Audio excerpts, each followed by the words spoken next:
আওয়ামী লীগের ভুলের বইটা বাম দিকে রাখতে হবে, খালি ওইটা দেখতে হবে।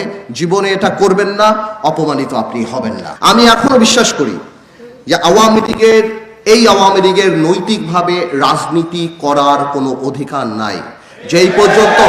যেই পর্যন্ত আওয়ামী লীগ অনুশোচনা না করে এবং আওয়ামী লীগ ক্ষমা না চায় এবং বিচার না করে। আমি চিন্তা করে দেখলাম, কয়েকদিন আগে আমি দেখলাম যে বিএনপি চায় আওয়ামী লীগকে নির্বাচনে আসার জন্য।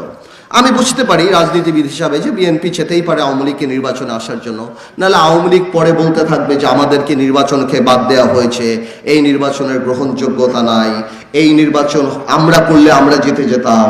কিন্তু আমি একটা কথা পরিষ্কার করে বলে দিতে চাই, বিএনপি বলুক, শব্দ বলুক, ইউনুস সাহেব বলুক, গ্রাউন্ড রিয়ালিটি কিন্তু ডিফারেন্ট। যেখানে আমার ভাইদের যেই ডিস্ট্রিক্টে যেই গ্রামে 15 তারিখ 5 অগস্টে বা এই 17 বছরের রক্ত ঝরেছে, আমার ভাইদের লাশ গিয়েছে, ওই সব জায়গায় আওয়ামী লীগের ক্যান্ডিডেটেরা যা ভোট চাওয়ার মুখ রাখে না, তাদেরকে কেউ ভোট যেতে দিবে না। গ্রাউন্ড রিয়ালিটি আলাদা। বিচার না হওয়া পর্যন্ত আওয়ামী লীগকে বাংলাদেশের মানুষরা ঘর থেকে বের হতে দিবে না রাজনীতি করার জন্য।